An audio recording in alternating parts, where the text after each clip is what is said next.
What is LangChain and why should you learn this framework in 2024? LangChain is a framework that allows developers to create AI-powered applications in both JavaScript and Python. One of the most important features of LangChain is its ability to connect our AI applications to external data sources like databases, API endpoints, text files, and pretty much anything you can imagine. This series is beginner-friendly and you are going to have a lot of fun following along. LangChain is surprisingly easy to use, and within the next few minutes, you will have your very first AI chatbot up and running. In this series, we will first focus on the fundamentals of using LangChain, and thereafter, we will work on a few exciting projects to practice our skills. You can find all the code from this series on this GitHub repository. Simply change the branch to a specific lesson to view the source code. We will be looking at the JavaScript version of LangChain in this series, but I am working on a Python version of the series as well, and you should see a link to that series showing up right now. In order to follow along, I do recommend that you have a basic understanding of JavaScript. You also need Node.js installed, which you can download from nodejs.org. And you will also need a code editor like VS Code. Open a folder in VS Code and then open up the integrated terminal like so. Let's initiate a Node project by running npm init-y. This will create a package.json file in this folder. Open the package.json file and let's make one small change. Under main, let's add a new property called type,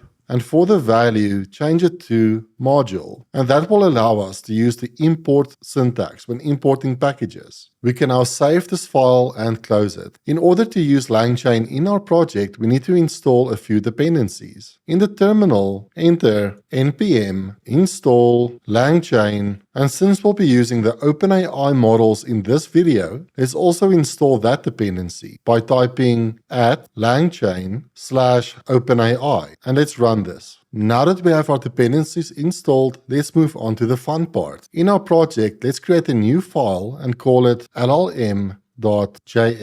Since we'll be using models from OpenAI, we need to import the following. Import ChatOpenAI from @langchain/OpenAI, like so. We can now instantiate our model by typing const model equals new ChatOpenAI. This ChatOpenAI class takes in an object as input, and one of the properties that we need to populate is the OpenAI API Key. So let's go ahead and get our API key from OpenAI. You can get your OpenAI API key by visiting this URL, then click on Create New Secret Key, give it a name. I'll just call mine something like LangChain JS tutorial, and then click on Create Secret Key. Go ahead and copy this value and then add it to this property. We will move this API key to an environment variable in a second, but from experience, you will have use cases where the key needs to be passed into the class directly. For instance, on one of the projects I worked on for a client, we had to dynamically populate this key based on the logged in user. Now, all we have to do to run this model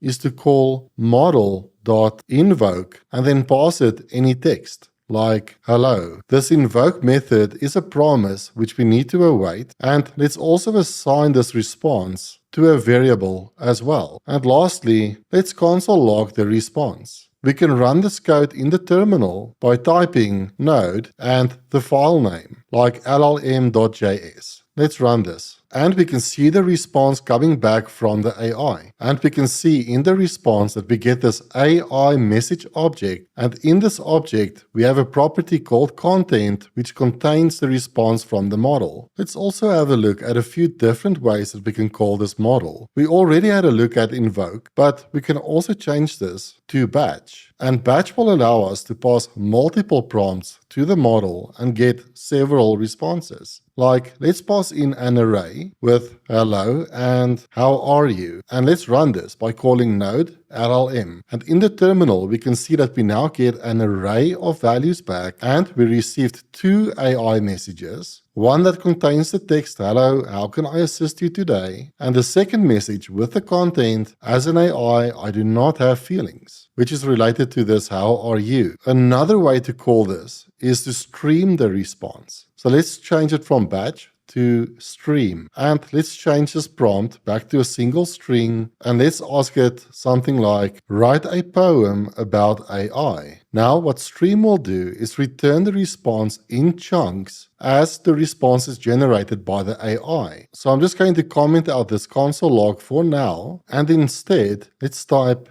for await and in brackets const chunk of response, and then let's console log chunk dot content, and let's run node LLM. And when I hit enter, you will see the response streaming in the terminal. And there we go. There is one more method that I do want to show you, and that is the StreamLog method. What StreamLog will do is return each of the steps that is being executed by the model. So let's simply return the chunk only, and let's see what we get. And in the logs, we can see a lot of information being returned. And this is basically each of those words that are being streamed back to us as an AI message chunk. And at the end of the list, we can see this value object, which contains the final response from the model. For the majority of this series, we'll simply use the invoke method. So I'm going to change this back to invoke, and let's add back this comment, and let's remove this code. Let's have a look at improving this code. First, let's remove this API key and store it in an environment variable instead. So I'm going to cut this value. Let's create a new file called .env. In this file, create a property called OpenAI API key, and then paste in that value. The name of this property is important, so be sure to use the same name. Then back in our code, we can simply remove this property, and what we'll do instead is pull in that value from our environment variables. To do this, we do need to install another package. So in the terminal, enter npm install.env. At the top of our code, let's import all as .env from .env. Then type .env.config. This will now make the environment variables available to this code, but we don't have to do anything else. LangChain will automatically look in the environment variable file for a property called OpenAI API Key, and then assign that to this class. And we can test that in the terminal by running node LLM, and we still get our response back. This ChatOpenAI class takes in a few important parameters, which will give us full control over the behavior of this chatbot. But before we continue, please like this video and subscribe to my channel for more content on LangChain. So in this object, we can pass in a few important properties like the model name. And here we can specify any of the available OpenAI models like GPT 3.5 Turbo or the more advanced GPT-4. But let's stick with GPT 3.5 Turbo for now. Secondly, we can also set the temperature, and this will control how creative or how factual the model will be. 1 being fully creative and 0 being strict